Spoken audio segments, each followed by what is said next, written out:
رب العالمين بارئ الخلائق أجمعين الصلاة والسلام على أشرف الأنبياء والمرسلين وحبيبه ونبيه مولانا بالقاسم محمد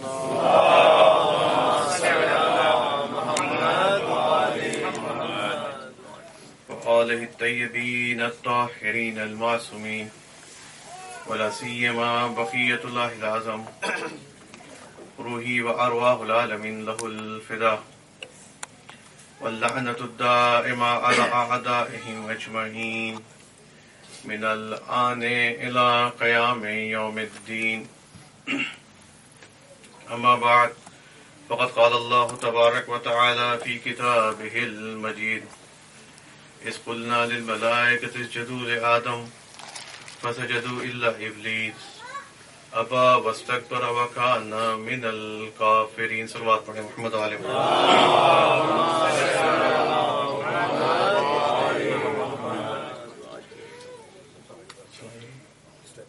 کل آپ نے کہا تھا کچھ بہت سے آدم آئے آدم سے پہلے، اس کو سمجھ آئے مجھے. صلوات پڑھیں محمد علیہ محمد.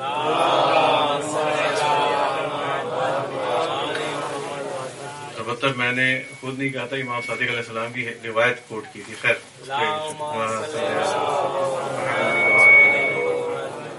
بارہ جی کا صلوات پڑھیں.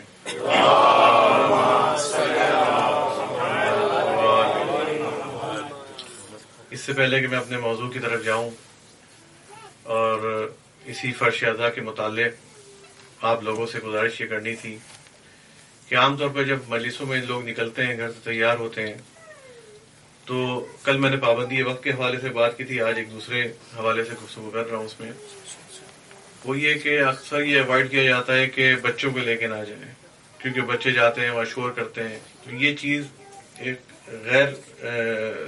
غلط چیز ہے. کیوں؟ اس وجہ سے غلط ہے کیونکہ چاہے بچوں کو سمجھ میں آئے یا نہ آئے، آپ نے بچوں کو لے کر آنا ہے. چاہے وہ شور کرتے رہیں، کوئی بات نہیں، کیونکہ آپ نے بھی یہ وقت گزارا ہے کہ جب آپ مجالس میں جا کے شور کیا کرتے تھے، آپ کو ڈانٹیں بھی پڑتی تھیں، آپ کو آنکھ بھی گھور کے لوگ دیکھتے تھے، آنکھیں دکھا دیتے کہ بھائی چپ ہو جاؤ. لیکن اسی مجالس میں جانے کا جو نتیجہ ہے کہ آج آپ یہاں پہ بیٹھیں گے، یہ اسی تربیت کا حصہ ہے. تو آپ بالخصوص ہمارے ہاں جو ہے وہ جوان بہت کم، یعنی پاکستان میں بھی یہ رواج بن گیا ہے کہ مجالس میں یا تو بوڑھے ہوتے ہیں یا بالکل ہی بچے، کہ جن کو گھر پہ چھوڑا نہیں جا سکتا. یعنی بیچ کی جنریشن جو ہے وہ مجالس میں نہیں آتی. تو تاکید یہ کر رہے ہیں کہ یہ کیونکہ بالخصوص وہ ایام ہیں اور یہ وہی تربیت ہو رہی ہے جو ہمارے بڑوں نے ہماری کی ہے، اور آج ہماری ذمہ داری بنتی ہے، ہم پہ فرض ہے کہ ہم اپنے بچوں کی، اپنے جوانوں کی تربیت کریں اور ان کو لے کر آئیں اس مجالس میں. چاہے شیر خوار بچہ ہو، چاہے کوئی جوان ہو، بچہ ہو، بچی ہو، ہر ایک کو اس مجالس میں لے کر آئیں تاکہ وہ کل کو یہ مشن امام حسین علیہ الصلوۃ والسلام کا اور جناب سیدہ سلام اللہ علیہ کی جو دعا ہے وہ روز قیامت تک لے کر آگے بڑھ سکیں. صلوات پڑھیں محمد علیہ.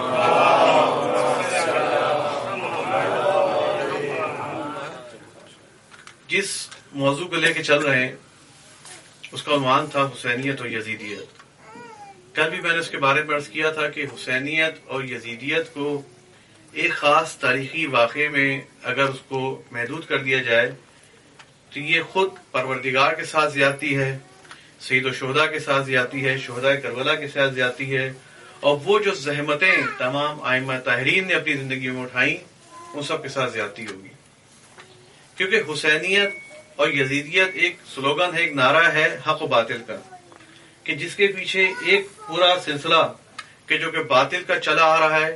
جب سے حق ہے اس کے ساتھ ایک باطل جڑا ہوا ہے جو ہمیشہ ایک حق کے مقابلے پر کھڑا رہا ہے، اور ہر زمانے میں اس کی اپلیکیشنز رہی ہیں. آج کے دور میں بھی لوگ حق پر بھی ہیں اور باطل پر بھی ہیں.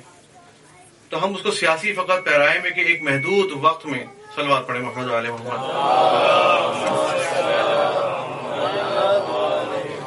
کہ فقط اس کو ایک محدود قضیے کے ساتھ، ایک تاریخی واقعے کے ساتھ اگر اس کو ہم بنا دیں تو وہ خود واقعہ کربلا کے ساتھ اور وہ جو تحریک ہے جو کربلا کی جو آج تک چل رہی ہے روز قیامت تک چلتی رہے گی، اس تحریک کے ساتھ بہت زیادہ زیادتی ہوگی. اور یہی دشمن کی کامیابی ہے کہ دشمن نے ہمیشہ اس کو ایک واقعہ تحلیل کیا کہ یہ ایک واقعہ ہے, 1400 سال پہلے ایک واقعہ ہوا, اب تم اس واقعے کو کیوں ریپیٹ کر رہے ہو, کیوں اس کو رو رہے ہو.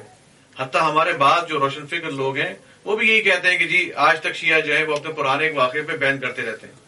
خالی یہ بین کرنا نہیں ہے, یہی دنیا کو سمجھانا ہے کہ یہ فقط ایک مصیبت پر بین کرنے کا نام نہیں ہے تشیع, یہ مجالس جو ہے بین کرنے کا نام نہیں ہے. ہم کسی حق کی بات کو لے کے چل رہے ہیں, وہ حق جو کہ پروردگار عالم نے جس چیز کے لیے تمام 1,24,000 انبیاء کو بھیجا ہے, یہ اس حق کی بات کی جا رہی ہے یہاں پر. لہذا جب ہم دیکھتے ہیں کہ پیغمبر ایک جگہ پہ جب فرماتے ہیں کہ حسین منی وانا من الحسین, در واقع یہ نہیں ہے کہ سید خود رسول کا نام حسین کی وجہ سے زندہ ہے, فقط پیغمبر کے نام کی بات نہیں ہے, بات خدا کی خدائی باقی ہے جب تک کہ امام حسین علیہ السلام کا ذکر ہوتا رہے گا. کیونکہ جہاں پر بھی سید الشہداء کا ذکر ہوگا وہاں پر باطل کا بھی ذکر ہوگا, جہاں پر حق کی بات ہوگی وہاں سید الشہداء کا ذکر ہوگا, اس کے مقابلے پر ان کے دشمنوں کو بھی سامنے دیکھا جائے گا. تو کل جن چیزوں کی طرف جہاں اشارہ کیا میں نے وہ تھی کہ شیطان کہاں سے شیطان بنا. اس کا خلاصہ جو تھا وہ یہ کہ میں نے عرض کیا تھا کل آپ کو کہ شیطان نے پہلی چیز شیطان بننے کے لیے کیا چیز تھی کہ اس نے پروردگار کے سامنے سٹینڈ لیا, انکار کیا, ابا, جو قرآن مجید میں آیا ہے کہ ابا واستکبر. دوسرا مرحلہ کیا تھا کہ اس نے غرور کیا, غرور کی بھی 2 وجوہات بیان کی.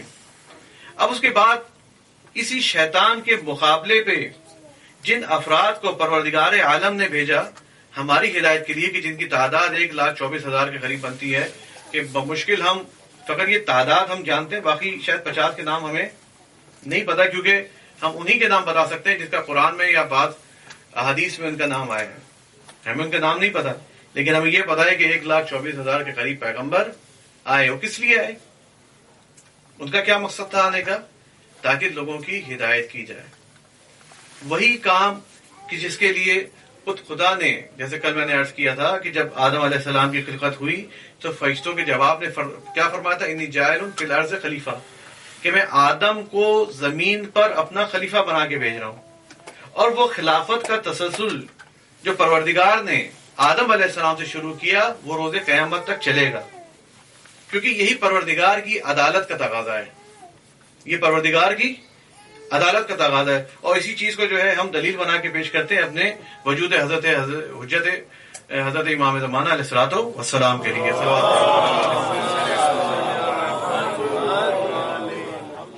کہ یہی سب سے بڑی دلیل ہے وجود اقدس کی, کہ وہ جو ہے کہ اگر کسی زمانے میں یہ تصور کر لیا جائے کہ کوئی ہادی رہبر, کوئی گائیڈ کرنے والا, کوئی معصوم نہیں ہے, تو وہ دنیا پھر نقض غرض کا متعامل ہوتی ہے. نقض غرض کیا چیز ہے, یعنی پروردگار عالم نے ایک طرف سے انسانوں کو بنا کے بھیجا تاکہ ان کی ہدایت ہو, لیکن اگر بغیر ہادی کے, بغیر رہبر کے, بغیر رہنما کے اگر ان لوگوں کو چھوڑ دیا جائے تو یہ قوم جو ہے اپنی منزل تک نہیں پہنچ سکتی.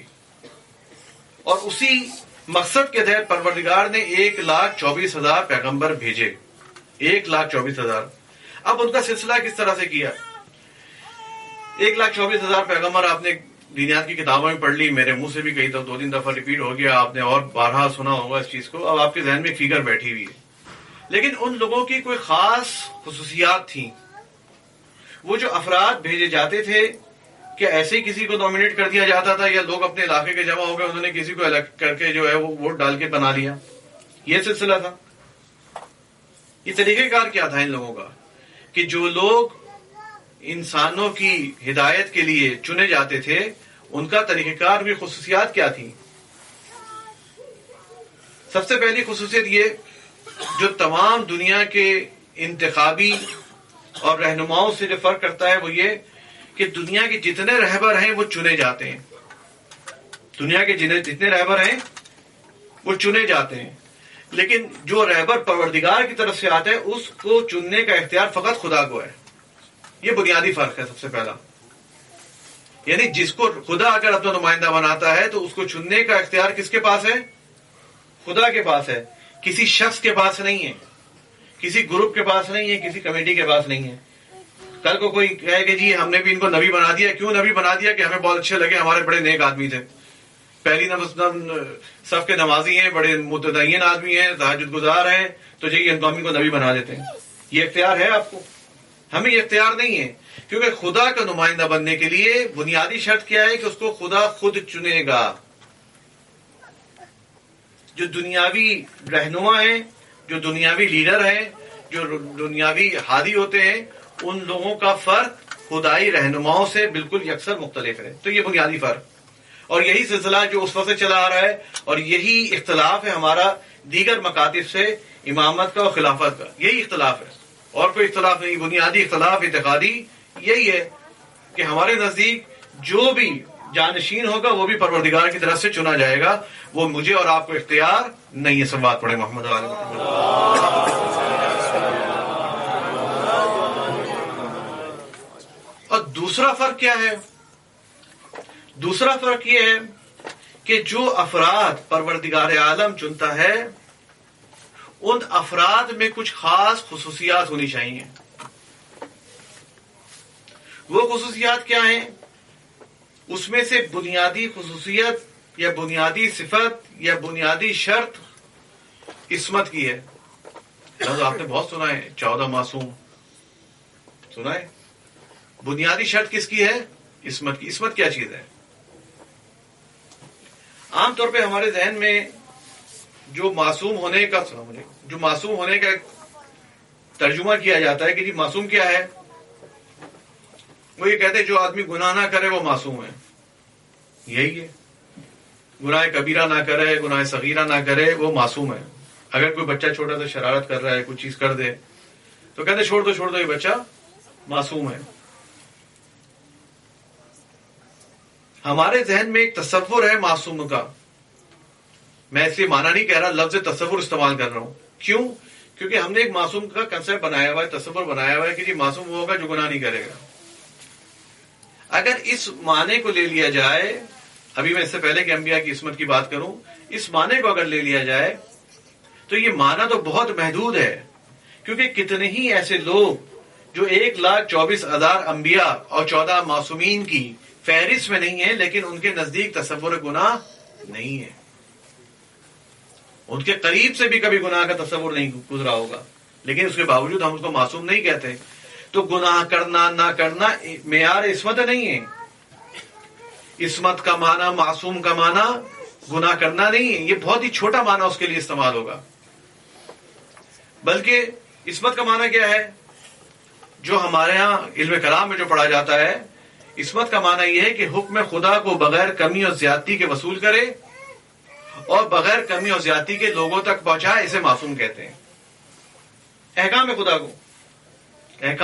کو خدا سے بغیر کمی و زیادتی کے وصول کرے اور بغیر کمی و زیادتی کے لوگوں تک پہنچائے, اس کو معصوم کہتے ہیں. یعنی جس کا رابطہ مستقیماً خدا کے ساتھ ہو. بغیر رابطے کے کوئی شخص معصوم نہیں ہو سکتا. اب اسی میں, اس سے پہلے کہ میں ائمہ کی عصمت کی بات کروں, خود انبیاء کی پہلے عصمت کی بات کروں. آپ کے ذہن میں بہت سارے سوالات ہو رہے ہوں گے کہ یہ کیسے احکام خدا کو لانا ہے, کیسے احکام خدا کو پہنچانا ہے. میں اس کی تمام چیزوں کی وضاحت کروں گا. اب یہ کیسے ہوا؟ پروردگار عالم جب کسی نبی کو بنا کے بھیج رہا ہے تو اس کو پہلے خالص بنا کے بھیج رہا ہے, نہیں پاک و پاکیزہ. اگر کوئی شخص جو کہ ہادی ہو, رہبر ہو, رہنما ہو, خدا کی طرف سے آیا ہو, اور اگر وہ شخص خود اپنے امور میں, اپنے کاموں میں پرفیکشن نہ رکھتا ہو, وہ ہماری ہدایت کیسے کر سکتا ہے؟ ایک عقلی بات ہے نا. میں آپ سے کہتا ہوں جی مجھے مثال کے طور پر مانچسٹر تک جانا ہے, کوئی مجھے ڈرائیور بتا دیں آپ, کہ جو مجھے لے جائے لے آئے. میں کہوں بھائی ذرا سا وہ رات کا وقت مثلا ڈرائیو کرنی ہے, نیند کیسا آدمی ہے؟ تو آپ کہیں گے ہاں آدمی صحیح ہے, لیکن 2-1 سال پہلے کبھی نیند آ جاتی ہے تو ٹریک سے نکل جاتا ہے.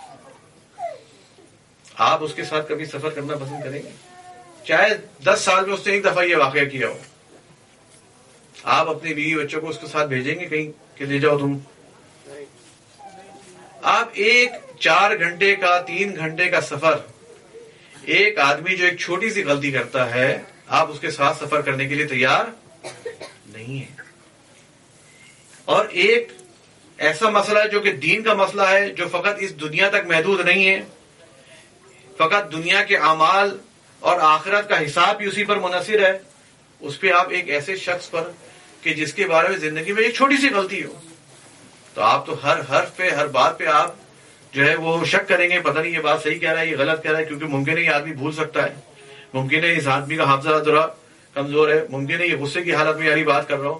اور اگر جب کسی شخص کے لیے یہ احتمال دیا جائے کہ یہ غصے میں یہ بات کر رہا ہے، یہ بھول کے یہ بات کر رہا ہے، یا یہ اس بات کو بھول چکا ہے، کہ جیسے کہ بعض کتب میں لکھا ہے پیغمبر کے لیے کہ وہ وحی آ رہی تھی، استغفر اللہ اعوذ باللہ، پیغمبر وحی کے درمیان بھول گئے تو بیٹھے ہوئے لوگوں نے یاد دلایا یہ آ رہی ہے، جیسے وہی ان پر نہیں، رسول پہ نہیں، ان پہ آ رہی تھی. ملتا ہے یہ جو رسول کا حال کیا ہوا ان لوگوں نے اپنی کتابوں میں. تو ایسے رسول کی آیا اطاعت ہو سکتی ہے، یا ایسے رہنما کے پیچھے چلا جا سکتا ہے جس کے ہر عمل پہ آپ کو شک ہو؟ انلیس یہ کہ آپ بالکل عقل کا دامن جو ہے وہ چھوڑ دیں، جیسے ہمارے یہاں پاکستان میں بالخصوص ہوتا ہے کہ آپ کو پتا ہے کہ یہ آدمی کرپٹ ہے، چور ہے، پھر اس کے باوجود آپ اس کے پیچھے چلتے ہیں. تو دنیا والے کیا کہیں گے کہ یہ آدمی فارغ ہے، کیونکہ اس کے پاس شعور نہیں ہے، ایک غلط آدمی کے پیچھے جو ہے یہ چل رہا ہے. تو جہاں دین کی بات ہو رہی ہے بالخصوص کہ دنیا اور آخرت کے تمام اعمال اس پر منحصر ہیں، تو وہاں پر ایک ایسے شخصیت کے پیچھے، ایک ایسے شخص کے پیچھے کہ جس کے اعمال پہ ہمیں شک ہو، ہم اس کو فالو نہیں کر سکتے. صلوات پڑھیں محمد علی محمد.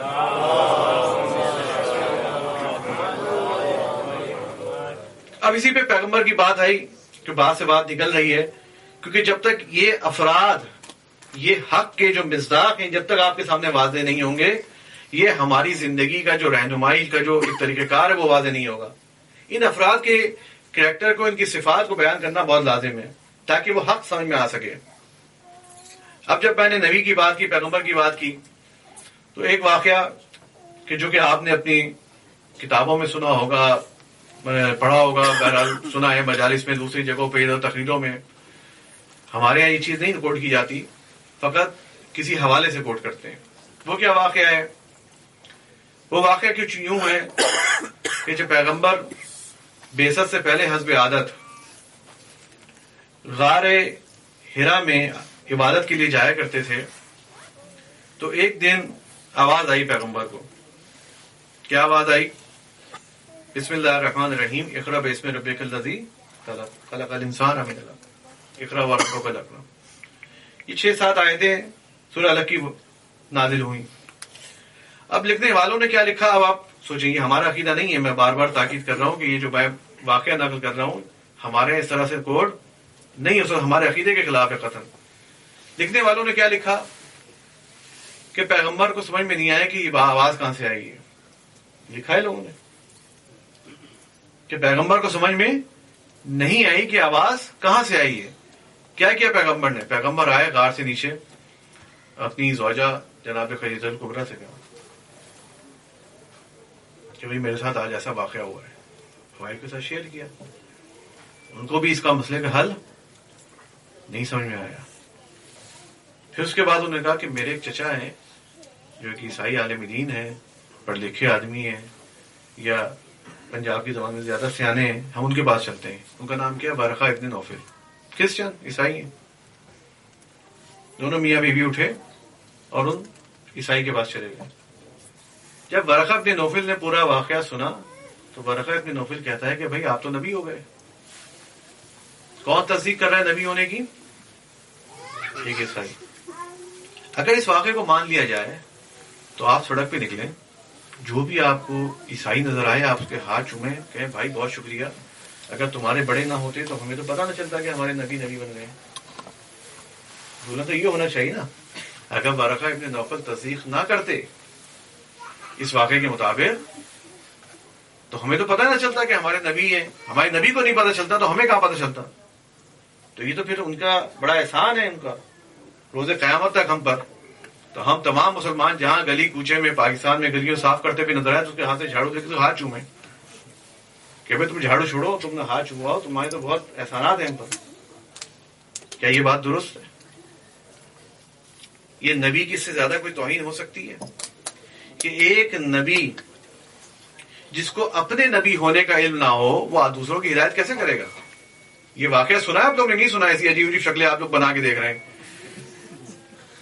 سنا ہے یا نہیں سنا یہ والا واقعہ؟ اب یہ واقعہ وہ ہے جو درسی کتابوں میں آج تک پڑھایا جا رہا ہے. ہم نے بھی اپنے زمانے میں پڑھا اور آج تک پاکستان میں پڑھایا جا رہا ہے, اور یہ معتبر کتابوں میں بھائی لوگوں کیا لکھی ہوئی یہ چیزیں.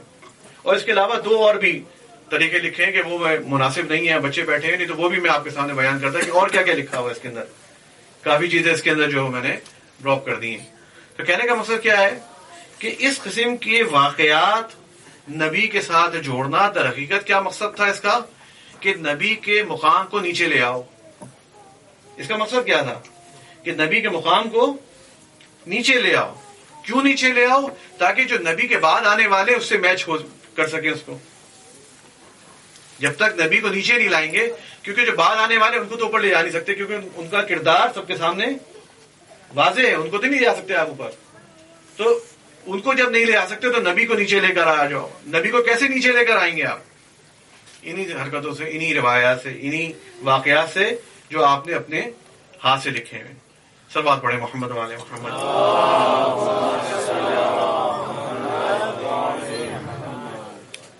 تو باطل, کل بھی میں نے بات بھی اس میں عرض کی تھی کہ فقط شیطان جو ہے وہ کوئی تلوار لے کے, چاقو لے کے, خنجر لے کے سامنے نہیں آتا ہے, بلکہ وہ اپنے مومن بن کر, آپ کا دوست بن کر, آپ کا ہمدرد بن کر مختلف شکلوں سے انسان کو بہکاتا ہے. جیسے کہ میں نے حضرت آدم علیہ الصلوۃ والسلام کا قصہ آپ کے سامنے کل پیش کیا تھا. تو یہی طریقہ کہا تھا کہ بہت سے لوگ جو کہ اسلام میں داخل ہوئے, جن کا اسلام سے کوئی سروکار نہیں تھا, لیکن انہوں نے اسلام میں آ کے ایسی دڑاریں ڈالی ہیں, ایسی مشکلات ڈال دی کہ روز قیامت تک ہم ان کو صاف کرتے رہیں, اس بیماریوں کو, ان چیزوں سے ہمیں نجات نہیں ملے گی. ابھی میں تھوڑی دیر پہلے نقل کر رہا تھا کہ میرا بہت زیادہ واسطہ جو ہے وہ اہل سنت برادران کے ساتھ رہتا ہے, انہی کے ساتھ اٹھنا بیٹھنا. ایک شخص ابھی ریسنٹلی 3-4 اس کے ساتھ سیٹنگ ہوئی, میں صرف واقعہ اس لیے کوٹ کر رہا ہوں تاکہ وہ آپ لوگوں کو بھی آئے کہ مطلب لوگ کس طرح سے سوچتے ہیں, ان کو کس طرح سے ورگلایا جاتا ہے اور کس طرح سے ان کو مس گائیڈ کیا جاتا ہے. ایک جوان جو ایک برضوی گھرانے میں پیدا ہوا, جیسے ہمارے بہت سارے سپرفیشل واقعات سنائے جاتے ہیں, جس کو آج جوان جو ہے کہتا ہے یار یہ کیسے ہوگا, وہ فوراً بدک جاتا ہے, کہتا ہے یہ جو چیز جو ہے وہ صحیح نہیں ہے, جو آپ کی عقل میں نہ آئے فوراً وہ کہتا ہے نہیں بھائی یہ صحیح نہیں ہے, اس لیے لہٰذا جو ہے آپ غلط ہیں. تو اس قسم کے سپرفیشل واقعات جو ہے وہ وہاں پہ اپنے گھر میں سنے, جس کی وجہ سے وہ جب پڑھا لکھا ہوا تھوڑا آگے بڑھا تو وہ بدک گیا. اب مثال کے طور پر سپرفیشل واقعات میں جو اس نے لڑکے نے کوٹ کیے, جو ان کی کتابوں بھی نقل ہیں, وہ معراج کا. میں فقط اس لیے حوالہ دے رہا ہوں کہ کہیں اور آپ کا دماغ نہ جائے سپرفیشل واقعات سے کیا مراد ہے. تو معراج کے واقعے ہمارے یہاں مجالس میں آپ نے اتنا نہیں سنا ہوگا کہ رسول کہاں سے آئے, کہاں گئے, کیا ہوا, ماں سوائے کہ بہت ہی شاد و نادر کو چھوٹا موٹا واقعہ سنا ہوگا. لیکن ان کے یہاں معراج کو ایک بہت بڑی اہمیت دی جاتی ہے, اس کو بڑے قصے اور کہانیوں اور اسٹوریوں کے ساتھ اس کو بیان کیا جاتا ہے. من جملہ اسٹوری یہ ہے جو ان کے یہاں لکھا ہوا بھی ہے, ان کے لوگ بیان بھی کرتے ہیں. اب وہ کیا اسٹوری ہے کہ الیاذ باللہ پسند پیغمبر کا جو واقعہ وہ نقل کرتے ہیں, نسبت دیتے ہیں پیغمبر سے کہ پیغمبر گئے آسمان پر, پہلے آسمان, دوسرے, تیسرے, چوتھے, پانچویں. میں کوٹ کر رہا ہوں, یہ ہمارا نظریہ نہیں ہے, بار بار میں اس کو کہہ رہا ہوں کہ معراج کا جو واقعہ کوٹ کر رہا ہوں یہ ہمارا نظریہ نہیں ہے. 7ویں آسمان پہ گئے, فرشتے نے جا کے جو حضرت جبرائیل امین تھے انہوں نے کہا اس سے آگے میں نہیں جا سکتا, اب آپ نے اکیلے جانا ہے. ٹھیک ہے, پیغمبر چل پڑے ان کے بغور. دیکھا تو کوئی گھر سا بنا ہوا ہے, ہٹ بنا ہوا ہے کوئی. پیغمبر نے جا کے نوک کی, اندر سے آواز آئی کون ہو بھائی؟ تو کہا آپ کا حبیب, آپ نے بلایا ہے, میں آیا ہوں. تو اندر سے الیاذ باللہ استغفر اللہ خدا کہتا ہے کہ ابھی رک جاؤ, میں نماز پڑھ رہا ہوں, اس کے بعد تمہیں بلاتا ہوں. ہر پیغمبر ہے, اللہ نے کہا ہے تو رک گئے. پھر اس کے بعد خیر جب خدا عبادت سے فارغ ہوا تو پھر اس نے دروازہ کھولا, پیغمبر کو بٹھایا, تو کہا حبیب تو آیا اتنی دور سے, کیا پسند کرے گا کھانا؟ کہا کہ میں تو کھیر کھانا پسند کروں تاکہ محلے سے اگلے دن کھیر آنی شروع ہو جائے مولوی صاحب کے پاس. تو کہنے کا مقصد یہ ہے کہ وہ جو سپرفیشل واقعات جو ایسے سنائے جاتے ہیں کہ جس کی وجہ سے انسان بلکتا ہے, وہ یکسر بالکل مختلف ہو گیا, چلا گیا وہ اہل حدیث لوگوں کی طرف. ہمیں ایک جوان کی اسٹوری اس لیے سنا رہا ہوں آپ کو تاکہ آپ کو انسان کی جو سوچ ہے، کیونکہ ہر انسان غلط نہیں ہوتا، بیچارہ وہ سوچ رہا ہوتا، اس کو گائیڈنس صحیح نہیں ملتی، جس کی وجہ سے وہ بھٹکتا ہے. اب وہ چلا گیا اہل حدیثوں کے پاس کہ جہاں پہ ابتدائی ہوتی یہ شرک وہ شرک وہ شرک وہ شرک سب کچھ شرک. اس کو شروع میں تو بڑی چیزیں، ساری شرک والی چیزیں بڑی اپیل کرتی ہیں. جس نے قرآن نہ پڑھا ہو، جس نے حدیث نہ پڑھی ہو، جو فرش عذاب نہ بیٹھا ہو، جس نے اس چیز کو فیل نہ کیا ہو، محبت اہل بیت نہ سنی ہو، تو اس کو تو شرک بڑی فوراً اٹریکٹ کرتا ہے، بھائی اپیل کرتا ہے. یار تو بہت زبردست چیز ہے، خدا کے علاوہ کسی سے مانگنا ہی نہیں چاہیے، یہ سب شرک ہے، سب کچھ باطل ہے. چلتا رہا یہاں تک کہ ایک ہمارے یہاں بھی آج کل ایک مبتدا مسئلہ ہے جو اپنے آپ کو اخباری کہتے ہیں، وہ بھی در حقیقت اہل حدیث ہی ہیں. اہل حدیث کیا کہتے ہیں؟ اہل حدیث کا تو نام سنا ہے، پاکستان میں بہت بڑا اسٹرانگ فرقہ ہے. اہل حدیث کہتے ہیں کہ جی بس قرآن چھوڑو، جو کچھ حدیث میں آیا ہے حدیث پڑھو، اس پہ عمل کرتے چلے جاؤ. جو کچھ حدیث میں آیا ہے اس کو پڑھو اور اسی سے اپنا فتویٰ نکالو، اپنے مسئلے کو حل کرتے رہو، سالو کرتے رہو، آگے بڑھتے چلے جاؤ، تمہاری زندگی گزر جائے گی. اب وہی جوان جب حدیثوں سے دوبارہ کنسرن کرتا ہے تو اس میں اور پھر وہی ہزاروں قسم کی کانٹرڈکشنز ملتی ہیں، تناقضات ملتے ہیں احادیث میں، ایسے ایسے واقعات ملتے ہیں کہ جس کو تحمل کرنا ایک عام آدمی کے لیے مشکل ہے. وہ ایک پیغمبر سے کیسے نسبت ہے اس واقعات کو؟ اب وہی حدیث آدمی آیا جب بیٹھا تو سامنے میں نے جب وہ خود تیار تھا ذہنی طور پہ حدیثوں کو اپنی کٹ ڈاؤن کرنے کے لیے، تو مجھے تو موقع مل گیا، میں نے لے کے جتنی حدیث تھی نکالی اس میں سے. مثال کے طور پر وہاں پہ جو حدیث ہے کہ جی وہ پیغمبر علیہ باللہ جو ہے وہ اپنی زوجہ کو کندھے پہ بیٹھا کے گھمانے لے گئے، بس کو تماشا دکھانے. میں اس کو پورا اس طرح سے بیان نہیں کر رہا. میں نے کہا اگر یہ کام آج تم خود کرو، تم تو نبی نہیں ہو، نہ معصوم ہو، نہ پیغمبر ہو، نہ تم پہ کوئی وحی آئی ہے، نہ تمہاری کوئی شخصیت ہے، نہ تم پیش امام ہو، لیکن اگر یہ کام تم کرو تو کل تمہارے آفس میں تمہارے کلیگ تمہیں کس نظر سے دیکھیں گے کہ یہ صاحب جو ہیں بہت محترم بندے ہیں لیکن انہوں نے کل یہ کام کیا، یہ کس نظر سے تمہیں دیکھیں گے؟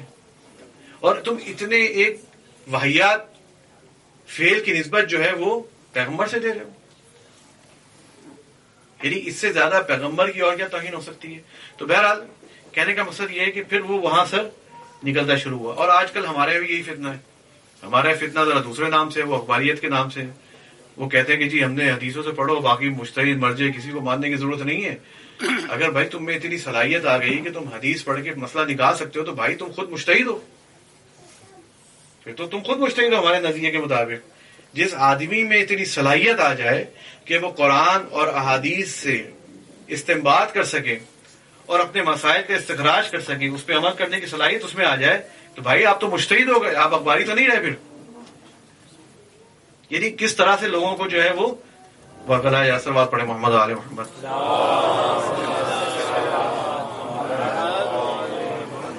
تو اس طرح سے ایک انسان کہ جو کہ بیچارہ مختلف ماحول میں ملتا ہے، مختلف اس کو طریقے سے گائیڈ کیا جاتا ہے، جس کی وجہ سے وہ مشکلات کا شکار ہو جاتا ہے اور وہ ایک مس گائیڈڈ مسائل کی طرح در بدر پھرتا ہے، کنفیوز رہتا ہے زندگی پر. اور آخر میں کیا کہتا ہے کہ جی اسلامی اچھا نہیں ہے.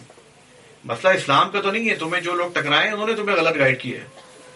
تو یہی چیز ہے کہ جو میں نے شروع میں بات کی کہ پروردگار عالم جن کو ہماری ہدایت کے لیے بھیجتا ہے ان کے لیے لازمی ہے کہ وہ ان تمام خطاؤں سے پاک رہیں. اگر پاک نہیں ہوں گے، ان غلطیوں سے پاک نہیں ہوں گے، تو ہمیں ہر اسٹیپ پہ شک رہے گا کہ بھائی انہوں نے کام غلط کیا یا کام صحیح کیا. ہر اسٹیپ پہ ہمیں شک رہے گا کہ آیا یہ جو بول رہے ہیں یہ سچ بول رہے ہیں یا غلط بول رہے ہیں، یا ممکن ہے یہ آیت سناتے ہوئے کہیں کوئی آیت مس تو نہیں کر گئے جیسے بھائی لوگوں نے لکھا ہے. کیونکہ قرآن کا واحد سورس جو قرآن مجید آج تمام مسلمانوں کے درمیان ایک متفقہ ایک کتاب ہے، مسلمہ کتاب ہے کہ جس پہ کوئی شک نہیں ہے، کوئی تردید نہیں ہے، کوئی مسلمان اس پہ اختلاف نہیں کرتا. اس کا واحد سورس کون ہے؟ آپ نے خود جبرائیل علیہ السلام سے ملے ہیں آپ نے؟ اس کا واحد سورس کون ہے کہ جس نے ہمیں بتایا کہ جی یہ قرآن ہے، یہ قرآن کی آیات ہیں، یہ کلام اللہ ہے؟ واحد سورس کون ہے؟ پیغمبر کی ذات مبارک. اگر پیغمبر کی ذات کو ہم متنازع بنا دیں گے تو قرآن خود بخود متنازع ہو جائے گا. پیغمبر کی ذات کو اگر متنازع بنا دیا جائے کہ پیغمبر علیہ باللہ بھول سکتے ہیں، پیغمبر علیہ باللہ مس کر سکتے ہیں، پیغمبر علیہ باللہ ان کو غصہ آ سکتا ہے، وہ اپنی محبت میں آگے نکل سکتے ہیں، تو اگر اس قسم کی کوئی چیز اگر ہم تصور کر لی جائے پیغمبر کے لیے تو خود قرآن کیا ہے؟ متنازع ہو جائے گا، کیونکہ واحد سورس جو قرآن کو قرآن کہتا ہے اور یہ بتاتا ہے کہ کلام اللہ مجید ہے، یہ تمام قرآن جو ہے وہ خداوند عالم کی طرف سے نازل ہوا ہے، ایک ہی سورس ہے، سنگل. کسی فرشتے نے آ کے کسی بھی صحابی کو کنفرم نہیں کیا، کسی مجلس میں آ کے نہیں کہا، کوئی فرشتہ کبھی مسجد نبوی میں آ کے اناؤنس نہیں کرتا کہ یہ آیت نازل ہوئی ہے. واحد سورس، تنہا سورس کون ہے؟ پیغمبر کی ذات مبارک. صلوات پڑھیں محمد علیہ محمد.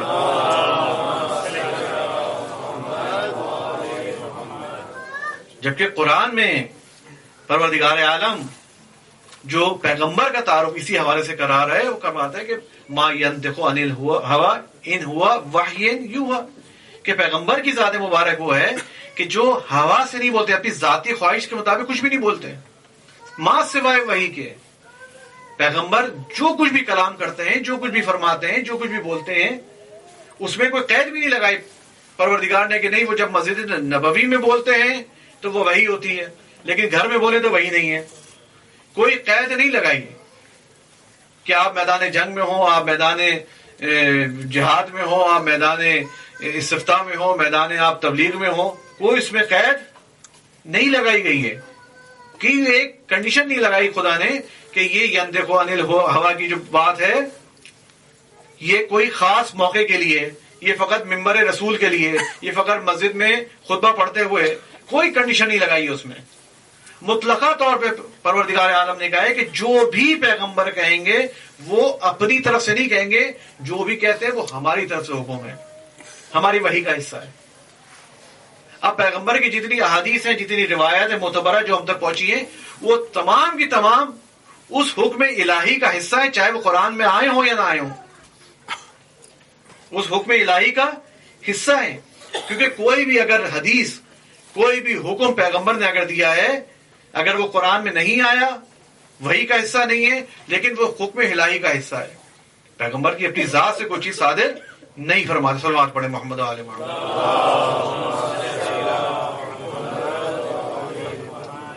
اور یہی وہ مسئلہ ہے کہ جو شروع سے انبیاء علیہ السلام کو مختلف موقع پر جو ہے وہ خراب کیا گیا. مثال کے طور پر، کیونکہ ہمارا جب تک ہم ان حق والوں کی اور جن کو ہم حسینیت سے مرتبط کرتے ہیں اس سلسلے حقہ کو، جب تک ان کے کردار کو واضح نہیں کریں گے ہماری آگے بات نہیں بڑھ سکے گی. ہمارے یہاں ہمارے نبی پر اس قسم کے حملے ہوئے، جیسے میں نے کچھ ایک آپ کی خدمت میں عرض کی، اور بے تحاشا احادیث، روایات، واقعات اس قسم کے اس میں نقل ہے کہ اس کی ضرورت نہیں ہے زیادہ بیان کرنے کی. اسی طرح سے جو دیگر اہل کتاب حضرات ہیں انہوں نے بھی اپنے انبیاء کا یہی حال کیا، اپنے نبیوں کا یہی حال کیا. اگر آپ اٹھا کے دیکھیں، ایسا نہیں کہ اس میں سب کچھ باطل ہے، بہت سارے واقعات ایسے ہیں جو ہمارے قرآن مجید سے میچ بھی ہوتے ہیں. ایسا نہیں ہے کہ اگر بائبل میں اٹھا کے دیکھیں اولڈ ٹیسٹمنٹ یا نیو ٹیسٹمنٹ کوئی ایسی چیزیں ہوں کہ سب کچھ خراب ہے. نہیں، بہت سی ایسی چیزیں اس کے اندر درمیان ملیں گی کہ جو کہ احکامات بھی ایسے ملیں گے جو کہ ہمارے بھی احکامات سے، شریعت سے مطابقت بھی رکھتے ہوں گے. لیکن بعض جگہوں پہ ایسی واقعات ملتے ہیں کہ جو قطعاً ہمارے عقیدے کے خلاف ہے، قطعاً ہمارے عقیدے کے خلاف ہے. مثلاً کیا؟ مثلا جناب یعقوب علیہ السلام کا واقعہ. اتنے اولی العزم پیغمبر، اتنی بڑی شان، اتنا بڑا نام، ان کا کیا قصہ ہے؟ ایک دن یعقوب علیہ السلام، یہ قصہ آپ لوگ جا کے پڑھیں بلکہ سرچ کریں، جو انہوں نے اپنا حال کیا ہے کہ یعقوب علیہ السلام جو ہے وہ ایک دن بیٹھے ہوئے تھے، خدا سے ہم کلام ہوئے، خدا اور ان کا موڈ بنا کہ آپس میں ریسلنگ کی جائے، کشتی کی جائے. لکھا ہوا یہ، پتہ نہیں آپ لوگ سرچ کر جا کے ملے گا آپ کو یہ واقعہ. خدا کا اور ان کا موڈ بن گیا کہ آپس میں کشتی کی جائے. اچھا جی، کشتی شروع ہو گئی، استغفر اللہ. اور پھر جیت بھی کس کی ہوتی ہے؟ حضرت یعقوب علیہ السلام کی. یہ واقعہ نفل ہے.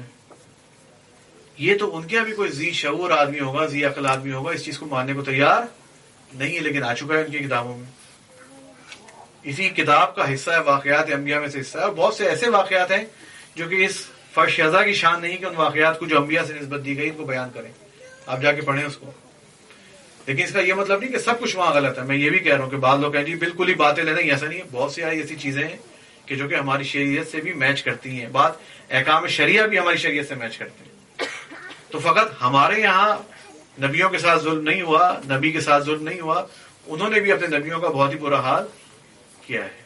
تو یہ سلسلہ کیونکہ ہمیشہ سے شیطان کا کام تھا کہ جو سورس ہے اس سورس کو خراب کر دو. باطل کا کیا کام رہا ہے کہ سورس کو خدشے دار کر دو، اس میں دراڑیں ڈال دو.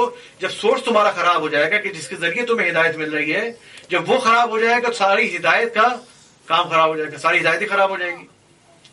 وہ جو سلسلہ آ رہا ہے کہ جس کے ذریعے تمام چیزیں پہنچ رہی ہیں، کہ جس کے زبان سے تمام چیزیں آ رہی ہیں، جس کے کردار کو فالو کرنا ہے. جہاں ایک طرف پروردگار ہمیں دکھاتا ہے کہ پروردگار قرآن مجید میں فرماتا ہے کہ رسول کو اسوہ حسنہ بنا کے بھیجا گیا ہے. لقد کان فی رسول اللہ اسوۃ حسنہ. اسوۃ حسنہ یہ ہے کہ اپنی بیوی کو بیٹھا کے بازار میں لے کے جاؤ. یہ اسوہ حسنہ ہے. یہ کون سا اسوہ حسنہ ہے؟ ایک طرف قرآن مجید میں پروردگار نبیوں کو یہ کردار بنا کے بھیج رہا ہے کہ تمہارے لیے اسوہ حسنہ ہے، یعنی ان کا ہر عمل تمہارے لیے قابل تقلید ہے، ان کو فالو کرنا ہے تم نے. اسی لیے آج ہم ان کو سنت کہہ کے جو بھی ان کا عمل اگر مل جائے کسی کتاب میں کہ انہوں نے اس کام کو انجام دیا، اس کا ریزن ہمیں پتا ہو یا نہ پتا ہو، ہم اس کو سنت سمجھ کے عمل کرتے ہیں. کیوں؟ کیونکہ وہ اسوہ حسنہ ہے. قرآن مجید میں قرآن نے کہا ہے، اللہ نے کہا ہے کہ اسوہ حسنہ ہے وہ. اب اگر اسی سورس کو آپ خراب کر دیں، اسی نبی کو آپ خدشدار کر دیں، اسی کلام مجید جو کتاب ہے ہدایت کی ہمارے لیے، اس کو آپ خدشدار کر دیں تو یقیناً تمام وہ ہدایت کا جو سلسلہ ہے وہ پورا کا پورا خدشدار ہو جائے گا. صلوات پڑھیں محمد علیہ محمد.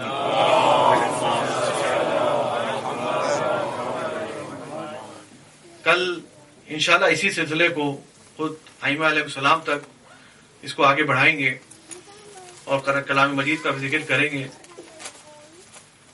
کہ یہ جو سلسلہ ہے حق و باطل کا، جس کو ہم آج اپنے نعرے میں بالخصوص ان ایام میں حسینیت اور یزیدیت کے نام سے یاد کرتے ہیں، تو اس کو اس جگہ سے ہم لے کے چلیں تاکہ وہ پورا مفہوم کربلا ہمیں واضح ہو سکے. جو تمام زحمات کربلا اور کربلا والوں نے اٹھائی ہیں، کربلا نے جو تمام مناظر دیکھے ہیں، جو تحمل کیا ہے کربلا کی زمین نے، وہ ایک عام جگہ کے لیے متحمل نہیں ہو سکتا. اور آج کیونکہ دوسری محرم ہے، اور دوسری محرم کو بالخصوص وہ واقعات پیش کیے جاتے ہیں کہ جب سید الشہداء اپنے خانوادے کے ساتھ سرزمین کربلا کو پہنچے. آپ کو علم ہے کہ جیسے کل میں نے پڑھا کہ 28 رجب کو یہ قافلہ مدینے سے نکلا، مکے روانہ ہوا. 4 یا 5 شعبان کو یہ قافلہ مکے پہنچتا ہے. اور پھر یہاں تک کہ ایام حج جب شروع ہوتے ہیں، حتیٰ احرام باندھ دیے جاتے ہیں، حج کی تیاری ہے، پوری دنیا سے تمام زائرین حجاج جمع ہو رہے ہیں مکے میں. آپ احرام حج کو عمرہ مفردہ میں تبدیل کر عمرہ کر کے آپ وہاں سے نکل پڑتے ہیں. اور کس انداز سے نکلتے ہیں کہ جب پوری دنیا کے مسلمان جمع ہو رہے ہیں بیت اللہ کی زیارت کے لیے، آپ نے اس بیت اللہ کو خیر بات کہہ دیا. اور یہ قافلہ کوفے کی طرف روانہ ہوتا ہے. اور کوفے کے لیے روانگی کے لیے جو سبب بیان کیا جاتا ہے وہ یہ کہ وہاں پر بہت سارے ایسے افراد تھے جنہوں نے امام کو خط لکھ کر بلایا، اور خط لکھ کے یہ بلایا کہ ہم جو بھی زیادتیاں تھیں اس دور حکومت کی، ان کی نشاندہی کی اس خطوط میں کہ اب آپ آئیں، ہم آپ کے ہاتھ پہ بیعت کرنے کے لیے تیار ہیں. اور یہ تمام چیزیں جو ہیں وہ پروردگار عالم نے تقدیر کر رکھی تھی اس اہل بیت کے لیے. اور یہ تمام وہ واقعات ہیں کہ جو کہ پیغمبر نے بچپن میں تمام تفاصیل کے ساتھ سید الشہداء امام حسین علیہ السلام کو بتائے ہوئے تھے. آپ کوفے کی طرف روانہ ہیں، یہاں تک کہ ابھی آپ راستے میں ہیں تو آپ کو کسی سواری سے خبر ملتی ہے کہ جن لوگوں کو آپ نے اپنا نمائندہ بنا کر بھیجا تھا من جملہ مسلم ابن عقیل کو، اب وہ کوفے میں نہیں رہے، وہ بھی شہید کر دیے گئے، لیکن اس کے باوجود بھی آپ نے اس سفر کو جاری رکھا۔ بظاہر اب اس کا جواز نظر نہیں آتا کہ جن لوگوں نے آپ کو دعوت دے کے بلایا ہے، اگر وہ ریفیوز کر رہے ہیں، آپ کو اس دعوت پہ وہ عمل نہیں کر رہے، یا یوں کہیں کہ جو انہوں نے دعوت دی تھی وہ اس سے منکر ہو چکے ہیں، لیکن اس کے باوجود بھی آپ اس سفر کو جاری رکھے ہیں، وہ کیا وجہ تھی؟ وہ نانا سے کیا ہوا وعدہ تھا کہ جو بچپن سے سید الشہداء کی پیدائش سے لے کر کہ جب آپ اس دنیا میں تشریف لائے اور جناب سیدہ سلام اللہ علیہا نے امام حسین علیہ السلام کو رسول کی گود میں دیا، پیغمبر نے جب بوسہ لینا شروع کیا تو جناب جبرائیل نازل ہوئے۔ پیغمبر بہت خوش تھے اپنے اس نواسے کی پیدائش پر، لیکن پیغمبر نے خوشی ہونے کے ساتھ ساتھ ایک دم رونا شروع کر دیا۔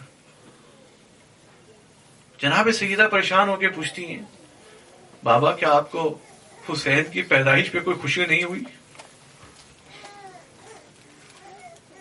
پھر اس پر رسول خدا نے وہ واقعہ بتایا کہ مجھ سے پروردگار عالم نے یہ درخواست کی ہے، مجھ سے حسین کی شہادت مانگی گئی ہے، اور یہی وعدہ تھا جو کہ حسین کو گھٹیوں میں پلایا گیا تھا، اور اسی وجہ سے حسین نے اس کربلا کا سفر کو اپنے جاری رکھا، جب یہاں تک کہ اس جو حسین کی ایک سواری ہے جس کو ہم زلجنہ کے نام سے یاد کرتے ہیں، اس کربلا کے آغاز میں اس زلجنہ کا ذکر آتا ہے۔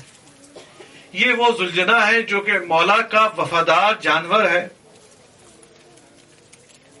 اور یہ جب اس قافلے کے ساتھ روا دوا ہے، یہاں تک کہ ایک جگہ لشکر یزید کے کچھ افراد جو حر کی سربراہی میں امام کا راستہ روکتے ہیں، اور حر آگے بڑھ کر مولا کے سواری زلجنہ کی لگام کو پکڑتا ہے اور کہتا ہے کہ اس سے آگے جانے کی اجازت نہیں ہے۔ امام ایک جملہ کہتے ہیں حر کو اس وقت، سخولت کا امک، اے حر تیری ماں کو تیرے غم میں رلائے، یعنی اے حر تجھے موت واقع ہو۔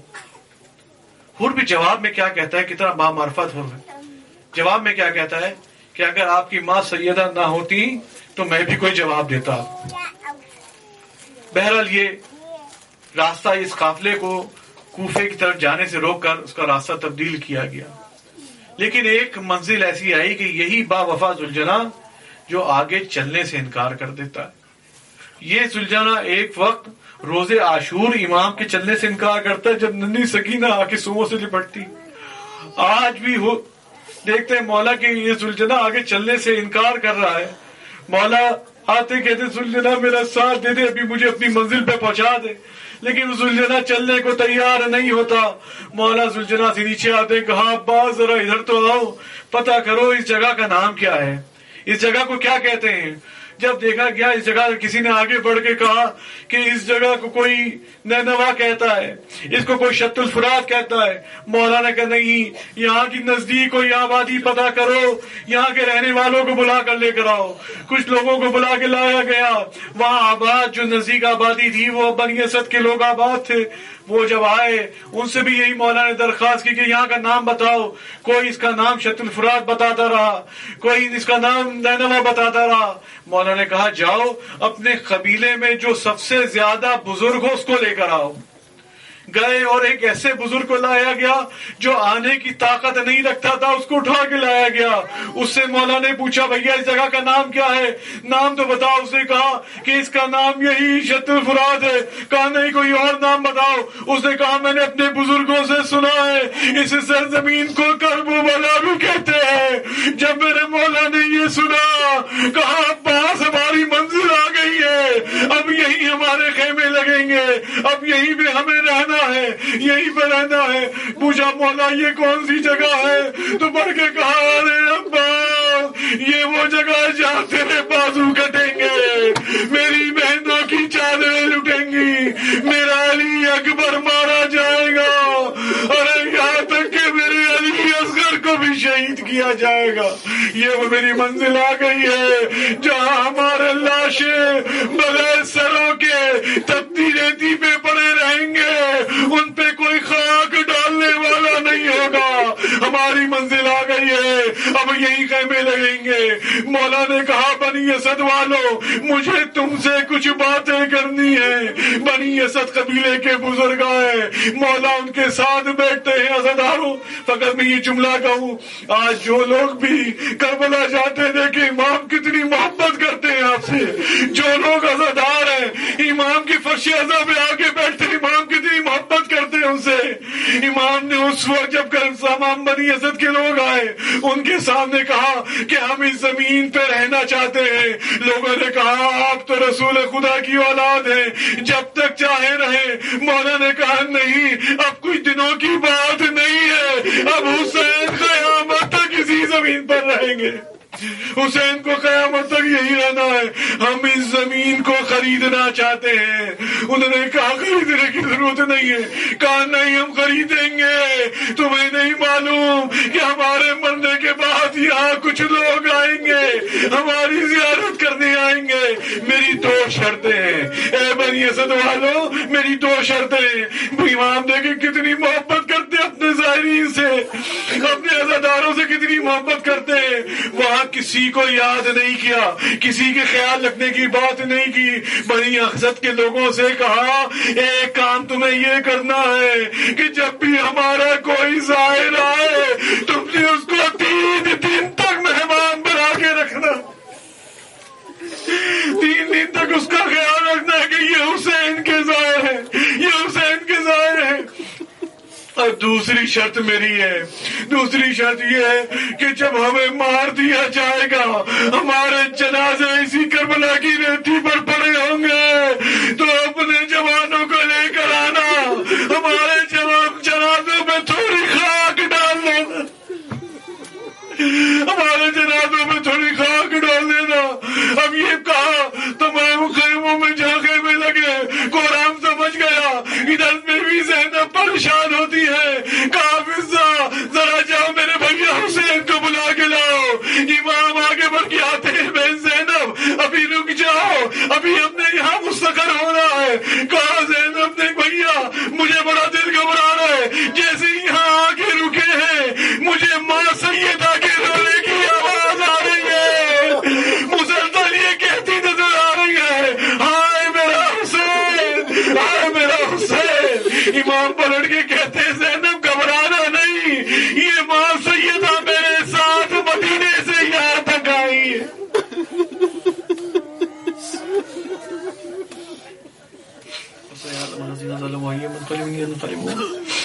بارے اللہ ہماری اس قلیل سی عزاداری کو اپنی بارگاہ میں قبول فرما.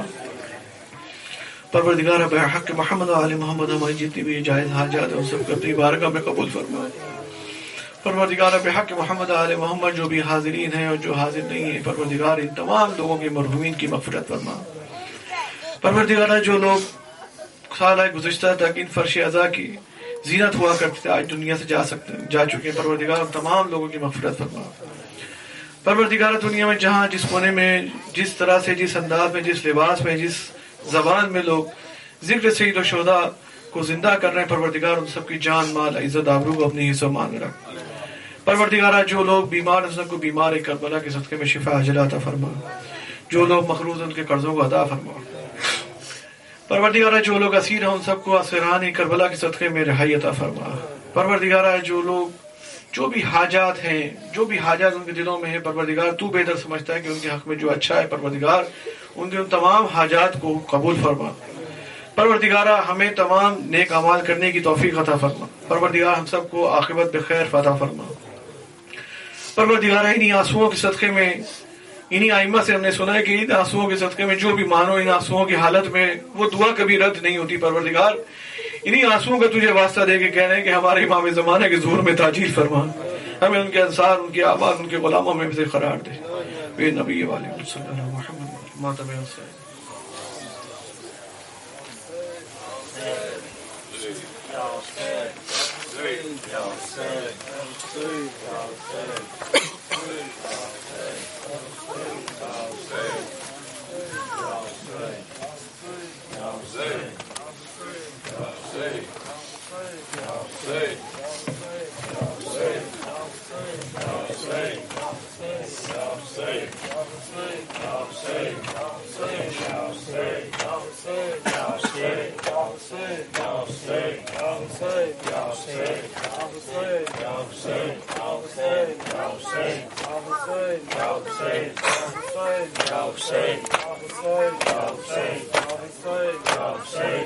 جب کربلا میں پہنچے سرکار شاہ والا، جب کربلا میں پہنچے سرکار شاہ والا، جب کربلا میں پہنچے سرکار شاہ والا، جب کربلا میں پہنچے سرکار شاہ والا، جب کربلا میں پہنچے سرکار شاہ والا، گویا ہوئے حرم سے سردار شاہ والا، جب کربلا میں پہنچے سرکار شاہ والا، جب کربلا میں پہنچے سرکار